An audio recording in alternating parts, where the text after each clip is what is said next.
할렐루야. 오늘 참 좋은 날입니다. 하나님은 항상 우리 예배를 기쁘게 받으십니다. 하나님께는 영광이요 우리 모두에게는 하나님이 예배 놓으신 하늘의 신령한 복과 땅의 기름진 복을 받아서 한 주간도 하나님의 나라를 누리고 전파하며 살아가는 우리 모두가 되기를 주의 이름으로 축원합니다. 저는 어린 시절에 호박씨를 땅에 심어본 경험이 있습니다. 씨를 심었을 때 나름대로 계획이 있죠. 많은 열매를 맺을 것이라는 열매 계획. 그런데 이 호박씨를 심고서 참 제 마음속에 참 흡족했습니다. 왜냐하면은 다른 어떤 그 농작물과 달리 이 호박씨는 그냥 웅둥이를 하나 파서 거기다 호박씨를 심어놓고 그럼 좀 줘놓으면은 이 호박이 참 잘 자라더라고요. 병충해도 잘 이겨나가고 또 웬만한 그 어떤 그 풀이 옆에 무성하게 있어도 그 아랑곳도 하지 않고 호박이 잘 열리고 또 호박은 여러분도 아다시피 열매를 맺었을 때 아주 그냥 하나름 안을 수 있는 그런 호박이 주렁주렁 열리는 그런 광경을 보면서 또 이 호박을 심었던 그 추억 속에 좋은 추억으로 남아 있습니다. 특별히 이 호박씨를 심어서 호박 열매를 땄을 때에 그 호박을 가지고 호박 죽을 해먹고 또 한 솥에 호박죽을 해가지고 또 이제 이웃과 이렇게 나누어 먹는 그런 추억도 있습니다. 그래서 저는 이 호박 씨를 심고 키웠던 그 추억이 참 좋은 추억으로 제 머리에 자리 잡고 있습니다. 이처럼 여러분 호박씨 그 한 알 안에는 많은 것을 담고 있습니다. 조그만 씨앗이지만 그 안에는 호박죽도 있고 또 때로는 호박엿도 있고 또 호박 부침개도 있고 또 때로는 호박 그 잎을 데쳐서 쌈을 싸먹는 그런 나름대로의 우리에게 많은 기쁨을 안겨주는 것이 바로 이 호박인데 이 호박씨에 그 모든 것을 담고 있다는 것입니다. 이처럼 호박씨 하나에 많은 것을 담고 있는 것처럼 이 땅에 하나님의 아들로서 하나님의 씨로서 이 땅에 오신 예수 그리스도 그 예수 그리스도 안에는 성경 66권을 통하여 엄청난 우리에게 기쁨을 안겨주는 복을 주는 엄청난 축복이 예수 그리스도 안에 담겨져 있다는 것입니다. 그래서 우리가 예수 그리스도를 나의 주 나의 하나님으로 영접하면 그 예수 그리스도 안에서 누릴 수 있는 그 엄청난 복을 우리가 누릴 수 있는데 우리가 지난 주일에도 예수 그리스도 안에 있으면 우리가 안식을 누리고 이로 인한 평안을 누린다라고 성경을 통하여 우리가 깨달았습니다. 뿐만 아니라 예수 그리스도 안에 있으면 예수님이 진리이기 때문에 그 진리로 인하여 우리가 참 자유함을 얻습니다. 뿐만 아니라 예수님은 치유의 능력을 가지고 계시기 때문에 그 예수님께로 가기만 하면 주님의 그 치유의 광선으로 인하여서 우리의 육신의 몸이 건강해지는 어떠한 질병으로부터 벗어날 수 있는 그와 같은 복을 누릴 수 있다고 우리가 지난 주일에 말씀을 통하여 우리가 나눈 바가 있습니다. 오늘의 성경의 본문의 말씀도 바로 이런 맥락 속에서 예수 그리스도 안에 있을 때 또한 어떤 복을 누리는가 지난 주일의 말씀과 좀 중복적인 면도 있지만 더 구체적으로 우리가 예수 그리스도 안에 있을 때 누릴 수 있는 그 복을 다시 한 번 더 헤아리고 또 그 복이 우리 일상 속에 우리의 삶 속에 전인적인 그 복을 누릴 수 있기를 하나님은 원하고 있습니다. 그렇다면 예수 그리스도 안에 있을 때 예수님을 영접함으로 인하여 우리가 얻을 수 있는 복 첫 번째가 먼저 오늘 본문 2절을 통하여 건강의 복을 받아 누릴 수 있다고 말씀하고 있습니다. 2절 우리 같이 한번 읽어봅시다. 시작. 큰 무리가 따르니 이는 병자들에게 행하시는 표적을 보았음이러라. 아멘. 자, 오늘 성경 본문 요한복음 6장 1절은 이렇게 기록되어 있습니다. 그 후에 예수께서 디베레아의 갈릴리 바다 건너편으로 가시매 큰 무리가 따르니 이는 병자들에게 행하시는 표적을 보았음이러라 라고 오늘 본문은 기록되어 있습니다. 그러니까 많은 큰 무리의 사람들이 예수님을 따르고 있습니다. 예수님이 가는 곳마다 따라가고 있다는 거예요. 왜냐? 그 예수님이 병든 사람들을 어떤 병에 걸렸다 할지라도 다 치유해 주시는 놀라운 기적을 일으켰기 때문에 그 예수님께로 가기만 하면 어떤 병도 나을 수 있다 라고 하는 그 소문이 점점 퍼지면서 많은 사람들이 건강을 되찾기 위해서 주님을 따라가고 있다는 겁니다. 뿐만 아니라 또 건강한 사람도 그 광경을 바라볼 때 신나고 말이죠. 재밌다는 겁니다. 또 오늘도 주님이 어떤 병을 낫게 할 것인가 구경 삼아서 많은 사람들이 주님을 따라가고 있는 것을 볼 수가 있습니다. 오늘 본문에 기록되어 있는 요한복음 6장 앞에 요한복음 5장을 보더라도 여러분 38년 동안이나 걸을 수 없는 안전병에 불치병에 걸려있는 한 환자를 만날 수 있는데 이 사람이 베데스다 연못가에서 그 베데스다 물이 동할 때 가장 먼저 들어가는 사람은 어떤 병도 나을 수 있다는 소문이 있기 때문에 결국 38년 된 이 병자가 이 건강을 되찾기 위해서 베데스다 연못가에 물이 동하기를 기다리고 있는데 물이 동할 때 들어가려고 하면 먼저 다른 사람이 먼저 들어가 버린 거예요. 그래서 나을 수가 없는 겁니다. 절망 속에 나날을 보내고 있던 이 사람이 예수님께서 그 사람을 향하여 내 자리를 들고 일어나 걸어가라 라고 명령했을 때에 그 사람이 주의 말씀에 의지하여 자리를 들고 일어나서 걷는 역사가 일어나는 것을 볼 수가 있습니다. 이처럼 주님이 가는 곳마다 주님이 만나는 사람마다 어떠한 병에 걸려도 나음을 입는 겁니다. 심지어 요한복음 9장에는 날 때부터 앞을 볼 수 없었던 소경마저도 예수님을 통하여서 눈이 어지는 역사가 일어납니다. 심지어 여러분 요한복음 11장에 보면 병에 걸려 죽은 나사로가 날이나 지나서 썩은 냄새가 나는 그 시신을 향하여 예수님께서 나사로야 나오라 라고 명령했을 때 죽은 나사로까지도 살아나는 역사가 일어납니다. 여러분 죽은 자까지도 살아나니 어떤 병인들 고치지 못할 병이 없다는 겁니다. 그렇습니다. 예수 그리스도께로 나아가면 어떤 병도 나을 수 있다라는 것이 우리는 복음서를 통하여 깨달을 수가 있다는 것입니다. 이것은 바로 예수님이 이 세상에 참빛으로 오셨고 주님이 치유의 광선을 바라기 때문에 참빛 대신 예수 그리스도를 믿기만 하면 영접하기만 하면 어떠한 몸의 질병도 낫는 역사가 일어난다고 오늘 우리는 성경을 통하여 우리는 확신할 수 있고 믿을 수 있습니다.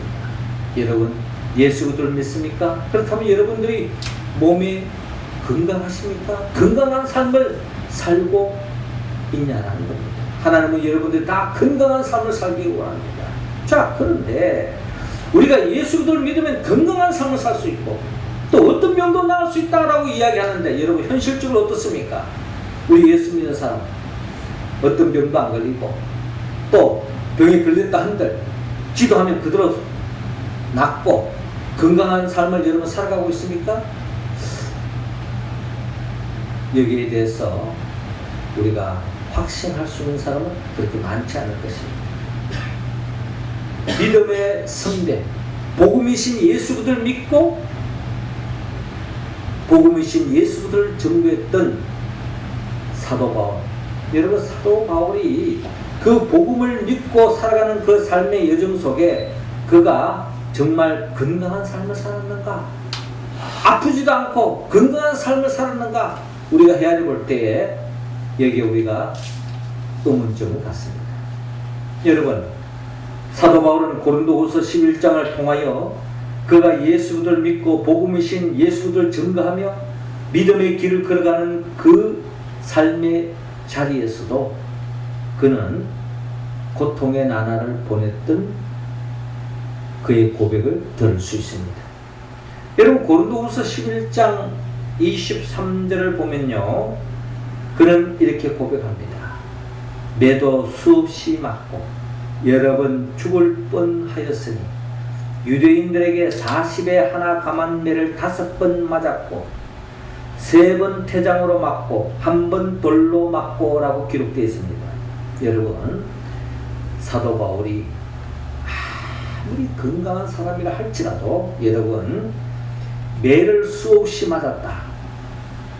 그래서 얼마나 매를 심하게 맞았는지 죽을 뻔했다는 겁니다. 그리고 유대인들에게 40에 하나 감한 매를 5번 맞았다. 유대인들은 40대를 태장을 하면은 사람이 죽는 줄 알았습니다. 그래서 사람을 때릴 때는 반드시 40에 하나 감한 매 39번에 태장을 해서 벌을 주는데 이런 고통을 5번이나 맞았다는 거예요. 여러분, 옛날에 우리 보면은 사또가 죄인들을 불러놔놓고 네 죄를 내가 알렸다 하면서 그냥 큼직한 매를 가지고 그냥 엉덩이를 내리치는, 거기다 물을 뿌리가 내리치는, 그래서 피범벅이 되는 그런 장면을 우리가 TV 드라마를 통해서 한번 본 적이 있는데, 이처럼 유대인들에게 40에 하나 감한 매를 5번이나 맞았다는 겁니다. 그리고 3번 태장을 맞고 1번 돌로 맞았다는 겁니다.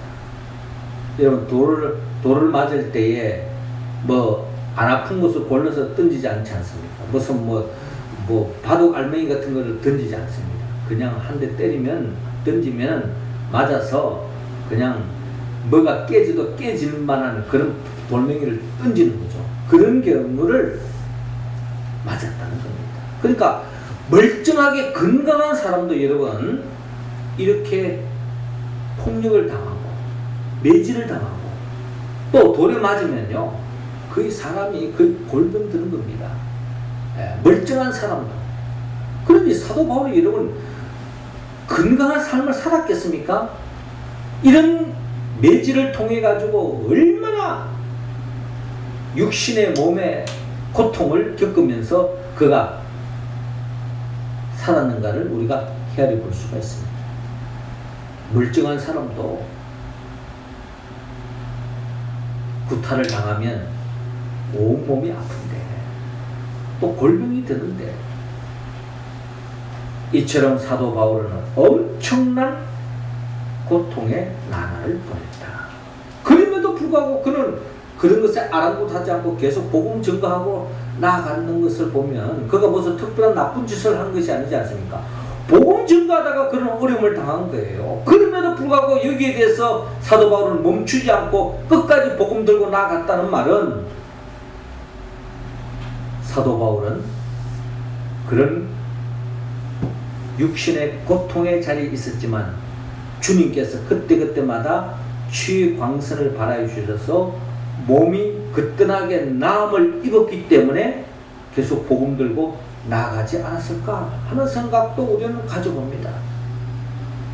또 한 가지는 그렇게 아픔에도 불구하고 주님께서 힘을 주시고 또 그 아픔을 그때는 이겨나갈 수 있도록 건강을 주시고 치유해 주셨기 때문에 더 힘차게 복음 들고 나아가지 않았을까 하는 생각을 가져봤을 때에 역시 사도 바울은 복음이신 예수 그리스도를 믿음으로 건강한 몸으로 끝까지 어떠한 육체의 고통이 있다 할지라도 아픔이 있다 할지라도 그것을 뛰어넘고 복음 들고 나아갔구나 할렐루야 라고 우리가 이야기할 수 있는 거죠.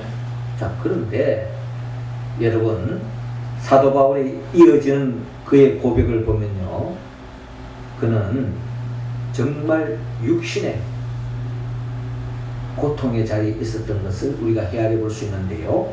그 고통은 육체의 가시, 즉 사탄의 사자를 하나님이 주셨다는 겁니다. 하나님이 내게 육체의 가시를 주셨다는 거예요. 이 육체의 가시가 뭐냐? 어떤 사람은 사도 바울이 안질이 좋지 않아서 눈이 아주 시력이 좋지 않았기 때문에 그것이 육체의 가시가 아니었는가? 또 어떤 사람은 사도 바울은 간질병으로 인하여서 더없는 고통 속에 있었기 때문에 이로 인하여서 그 고통을 호소하고 이 병을 낫게 해달라고 하나님께 기도했다. 뭐 그런 이야기도 있습니다. 어찌됐든 사도 바울은 그가 어떤 사고로 인해서 다쳐서가 아니라 천생적으로 육체의 가시, 정말 고통스러운 아픔이 있었다는 겁니다.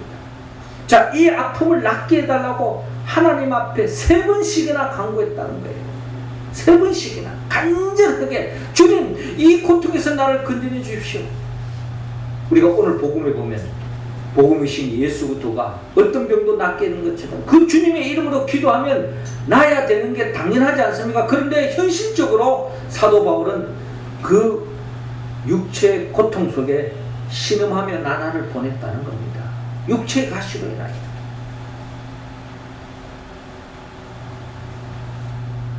그런데 사도 바울이 이렇게 간절히 기도했음에도 불구하고 하나님이 낫지 않게 해준 것이 그는 뒤늦게 응답이었다는 것을 깨닫게 되었습니다. 그 응답이 뭔가 하니 하나님께서 내 은혜가 내게 족하다라고 주님이 말씀하신 것입니다. 자, 이렇게 말씀하신 것은 사도 바울이 뒤늦게 깨닫게 된 것은 내가 이 육체의 가시로 인하여서 사도 바울이 교만해지지 않았다는 겁니다. 교만해지지 않았다는 겁니다. 그래서 사도 바울은 끝까지 마지막 순간까지 그 엄청난 영적 체험을 했음에도 불구하고 그는 교만해지지 않고 겸손하게 하나님의 사명을 감당하게 된 것, 그것이 바로 하나님의 뜻이었고 이 육체의 가시로 인하여 그는 하나님께 영광 돌리는 삶을 살았던 것을 볼 수가 있습니다. 그래서 사도 바울은 내 능력이 약한 데서 온전하여 짐이라. 고린도후서 12장 10절에 보면 내가 약한 그때의 강함이라 라고 표현하고 있습니다. 내가 육체의 몸에 아픔이 있지만 그 아픔을 통해서 그가 더 강해질 수 있다는 거예요. 그 말의 의미가 뭡니까? 내가 약하기 때문에 더욱더 주님을 붙잡고 주님을 더욱더 의지했다는 것입니다. 그때 하나님이 사도 바울을 붙잡아 주시고 힘을 주셨기 때문에 그 어떠한 고통도 이겨나갔다는 것입니다. 저는 이것이 기적 중에 기적이다. 여러분, 예수 그리스도의 이름으로 내가 아픈 자리가 그대로 낫는 것도 기적이지만요, 더 놀라운 또 하나의 기적이 있다면 내 육체의 병이 낫지 않았지만 그 육체의 병을 그떠니 이겨나갈 수 있는 하나님이 주시는 그 능력, 그 힘으로 이겨나간다면 이 또한 기적이라는 것입니다. 여러분, 예수 그리스도 안에서, 복음이신 예수 그리스도 안에서 이 복을 여러분들도 다 누릴 수 있기를 주의 이름으로 축원합니다. 이어서 주님은 오늘 본문 11절을 통하여 풍요의 복을 누릴 수 있다고 말씀합니다. 11절 우리 같이 한번 읽겠습니다. 시작. 예수께서 떡을 가져 축사하신 후에 앉아있는 자들에게 나눠주시고 물고기도 그렇게 그들의 원대로 주시니라. 아멘. 자, 이어지는 본문 3절을 보니까 예수께서 산에 오르사 제자들과 함께 거기 앉으시니 마침 유대인의 명절인 유월절이 가까운지라. 예수께서 눈을 들어 큰 무리가 자기에게로 오는 것을 보시고 빌립에게 이르시되 우리가 어디서 떡을 사서 이 사람들을 먹이겠느냐 하시니. 그러니까 예수님께로 많은 사람이 몰려오는 것까지는 좋은데 마침 해가 이제 지고 식사 시간이 된 거예요. 식사 시간이 아마 지났을지도 모릅니다. 그래서 예수님께서 빌립에게 말하는 거죠. 우리가 어디서 떡을 사서 이 사람들을 먹이겠느냐? 우리를 보러 이렇게 찾아왔는데 뭔가 이들의 흙이진 배를 채워줘야 되지 않겠느냐? 빌립에게 묻는 겁니다.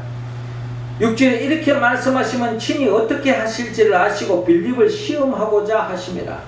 빌립이 어떤 대답을 할까? 예수님이 질문할 때는 나름대로 뜻이 있는 거죠. 그 대답을 들어보면 이 친구가 아직까지 믿음이 약하구나. 아직까지 믿음이 성장하지 못했구나. 아직까지 세상 생각에 빠져 있구나.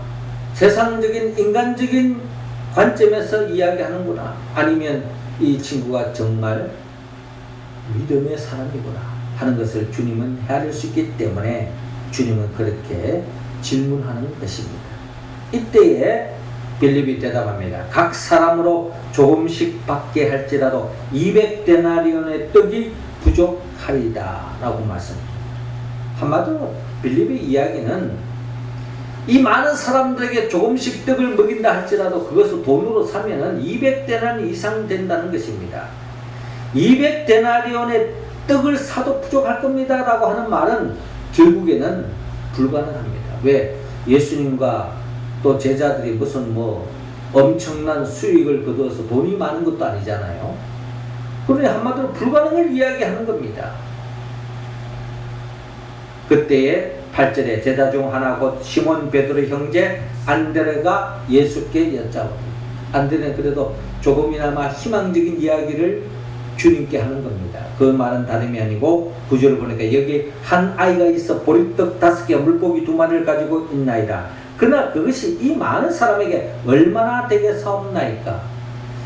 한 가닥의 어떤 희망적인 이야기를 하지만 그럼에도 불구하고 이 많은 사람들 앞에 보리떡 5개 물고기 2마리는 한마디로 그 누구 입에다가 되겠습니까?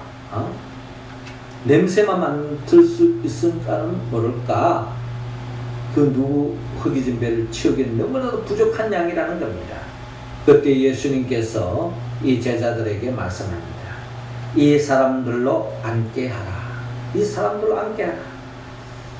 그것에 잔디가 많은지라 사람들이 앉으니 수가 5,000명쯤 되었더라. 5,000명이 많은 사람들이 앉아 있는 것입니다. 그러면서 예수께서 떡을 가져 축사하신 후에 비록 보리떡 5개 물고기 2마리지만 이것을 하나님을 향하여 하나님께 감사의 기도를 드리는 겁니다.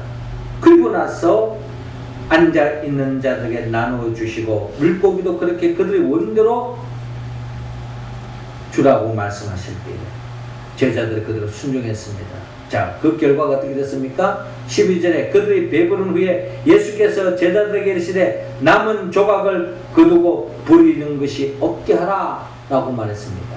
그대로 순종했습니다. 그 결과 13절에 이에 그들이 보리떡 5개로 먹고 남은 조각이 12바구니에 찼더라 라고 말씀하고 있습니다. 보리떡 5개 물고기도 아주 작은 것으로 시작했는데 먹고 배불리 먹고도 12바구니가 차고 남는 그런 놀라운 역사가 일어난 것을 볼 수가 있습니다. 우리는 이 사건을 통하여서 예수께로 가면 어떠한 배고픔도 배부른 역사가 일어나고 궁핍한 자리에서 풍요로운 축복의 역사가 일어나는 것을 오늘 성경을 통하여 우리는 헤아릴 수가 있습니다. 그렇습니다. 예수께로 나아가면 어떤 가난한 사람도 부유해질 수 있고 예수께로 가면은 어떤 배고픈 자도 배부를 수가 있고 어떤 사람도 예수께로 가면 빈곤한 사람이 풍요로운 삶을 살 수 있다는 것을 오늘 성경을 통하여 우리는 헤아려 볼 수가 있는 것입니다. 그것은 바로 주님의 능력의 결과인 것입니다. 주님이 함께 하실 때 거기에 배부른 역사가 일어난다는 것입니다. 자, 이것을 믿고 복음을 믿고 살아가는 우리의 삶 어떻습니까? 여러분들은 항상 배부른 삶을 살고 있습니까? 아주 부유로운 삶을 살고 있습니까? 풍요롭고 넉넉한 부족함이 없는 삶을 살아가고 있습니까? 네, 그렇습니다 라고 말하는 성도도 있지만 아니요, 제가 예수를 믿어도 아직도 가난한데요, 아직도 힘든데요, 부족한데요 하는 사람도 많을 겁니다. 아니, 이런 고백은요, 사도 바울도 그런 고백을 합니다. 사도 바울은 고린도후서 11장 27절에 보니까 또 수고하며 애쓰며 여러 번 자지 못하고 줄이며 목마르고 여러 번 굶고 춥고 헐벗었노라. 사도 바울이 복음이신 예수를 믿고 그 복음을 전가하는 그 삶의 현장도요, 이처럼 줄이고 목마르고 굶고 춥고 헐벗었다. 한 끼 지금 밥 못 먹었다 이런 개념이 아니잖아요. 때를 따라서는 여러 번 굶었다는 겁니다. 여러 번 굶었다는 거예요. 복음이신 예수를 전가하고 그의 나라와 그의 의를 구하면 모든 것을 더해준다 그러는데 왜 내게 이런 가난이 있고 왜 이런 굶주림이 자리가 있느냐. 또 심지어는 마실 물마저도 없어서 목이 말랐다는 거예요. 여러분, 목마르고 허기진 배를 가진 사람은 추도 더 많이 탑니다. 아무리 추워도 여러분 따뜻한 국밥 한 그릇 먹고 나면요, 웬만한 추위 이겨내겁니다. 근데 여러분, 사도 바울은 줄이고 목마르고 여러 번 굶고 춥고 헐벗었다. 이게 바로 사도 바울이 복음 들고 살아가는 삶의 자리에 분명히 있었다는 겁니다. 이걸 지금 사도 바울이 증거하고 있습니다. 아니, 이걸 지금 촬영하고 있습니다. 왜 사도 바울이 이런 걸 이야기하고 있느냐? 복음을 거스르는 거 아니냐? 예수 믿어봐도 별 거 없다. 지금 이걸 이야기하는 게 아니에요. 고린도서 11장 30절에 보니까 내가 부득불 자랑할진대 내가 약한 것을 자랑하리라. 뭘 이야기합니까? 사도 바울은 복음 증가하는 삶 속에서 자기가 배고프고 목마르고 헐벗었고 이런 걸 지금 자랑하고 있다는 거예요. 왜?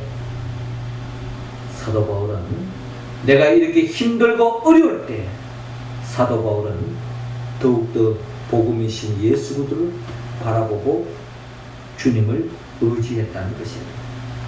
그래서 사도 바울은 빌립보서 4장 11절에서 13절에 보니까 내가 궁핍함으로 말하는 것이 아니라 어떠한 형편에 있어든지 나는 자족하기를 배웠노라 라고 그는 고백하고 있습니다.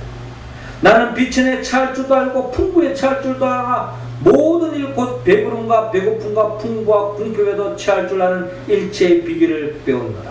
내게 능력 주시는 자 안에서 내가 모든 것을 할 수 있느니라. 그렇게 그는 증거하고 있습니다. 그러니까 여러분, 예수를 믿으면 늘 부유하고 배부르고 부족함이 없다. 이런 자리에다가 축복의 자리에 임할 수도 있어요. 그런데 예수 믿는 삶의 현장에도 배고플 수도 있고 굶주릴 수도 있고 목마를 수도 있다는 겁니다. 그런데 사도 바울은 그것에 연연하지 않는 겁니다. 그것에도 그는 자족한 비결을 배웠다고 말합니다. 풍부할 때는 말할 것도 없고 심지어 궁핍함 속에서도 배고픔 속에서도 그는 그 어떠한 어려움도 이겨나갈 수 있는 것은 내게 능력 주시는 자 안에서 내가 모든 것을 할 수 있다. 내게 능력 주시는 자. 그럼에도 불구하고 그는 더욱더 예수님을 바라보고 복음이신 예수 그들을 붙잡고 의지하고 나아갔다는 겁니다. 그때마다 주님께서 사도 바울을 살 길을 열어주시고 그 궁핍의 자리에서 벗어날 수 있도록 주님이 역사해 주셨다는 겁니다. 우리 또한 이 복을 받아 누릴 수 있기를 바랍니다. 예수를 믿으면 나는 조금도 부족함이 없었다. 늘 차고 넘쳤다. 이런 이야기도 복음이지만 이보다 더 큰 기적이 있다면 사도 바울처럼 그가 배고프고 궁핍한 자리에서도 끝까지 주님을 바라보고 주님이 채워주시는 것으로 인하여 부족함이 없는 삶을 살았다고 하는 것이 기적 중에 저는 기적이라고 생각합니다. 시편 기자 다윗도 그런 고백을 하죠. 내가 사망의 엄청한 골짜기로 다닐지라도 해를 두려워하지 않을 것은 주께서 나와 함께 하십니다. 주의 지팡이와 막대기가 나를 안위하시리다. 주께서 내 원수의 목전에서 내게 상을 차려주시고 기름을 내 머리에 부으셨으니 내 잔이 넘치나이다. 내 잔이 넘치나이다. 그는 흙해진 배를 체험으로 얻는 기쁨 그 이상으로 그는 심령이 부여로웠고 그의 영혼이 배불렀다는 것입니다. 부족함이 없었다는 거죠. 우리 또한 이 복을 다 누릴 수 있기를 주의 이름으로 축원합니다. 마지막 세 번째로 평안의 복을 누릴 수 있다는 겁니다. 20절 같이 읽습니다. 시작. 이르시되 두려워하지 말라 하신대. 아멘. 자, 오늘 본문 14절에 보니까 그 사람들이 예수께 행하신 이 표적을 보고 말하되 이는 참으로 세상에 오실 그 선지자라 하더라. 그는 보름도 다시가 물고기 들면 5,000명 이상을 모였으니 사람들마다 이야 대단한 분이다. 저분이야말로 메시아구나. 저분을 우리의 임금으로 왕으로 모시면 우리는 정말 팔자 풀리겠구나. 좋은 세상이 열리겠구나. 이런 사람들이 점점 많아지는 거예요. 그래서 15절에 그러므로 예수께서 그들이 와서 자기를 억지로 붙들어 임금으로 삼으려는 줄 아시고 다시 혼자 산으로 떠나가십니다. 많은 사람들이 예수님을 임금으로 왕으로 추앙하려고 하는 그런 분위기가 감지되었을 때 예수님은 그들과 거리를 두고 있습니다. 보통 사람 같았으면 나를 대권 주자로 나를 여기는구나. 그 인기에 영합해서 폼 잡고 다닐 텐데 예수님은 이 땅에 오신 목적이 그런 이 땅에 육신의 왕으로 세움받기 위해서 이 땅에 오신 분이 아니라는 겁니다. 그건 하나님 뜻이 아닌 거죠. 그렇기 때문에 예수님은 거리를 두고 혼자서 산으로 가신 이유가 뭘까요? 하나님께 기도하는 겁니다. 주님의 기도는 한결같습니다. 나의 원대로 마옵시고 아버지의 원대로 마옵소서. 이게 바로 주님의 기도의 특징입니다. 자, 16절에 저물매 제자들이 바다에 내려가서 배를 타고 바다를 건너 가버나움으로 가는데 이미 어두웠고 예수는 아직 그들에게 오시지 아니하셨더니 큰 바람이 불어 파도가 일어나더라. 여러분, 예수님 아주 기도하고 같이 배를 타 같이 출발하지 않았어요. 그건 제자들이 먼저 출발했습니다. 예수님 그렇게 하라 그랬겠죠? 그런데 배를 타고 가는 가중 속에 큰 바람이 불어 파도가 일어나더라. 바람이 크게 부니 파도가 더 셀 수밖에 없습니다. 그 파도가 더 세지면 결국 두려움이 음성하는 거죠. 제자들 노를 지어 10여리쯤 가다가 예수께서 바다 위로 걸어 배에 가까이 오시면 보고 두려워하거늘 예수께서 내니 두려워하지 말라.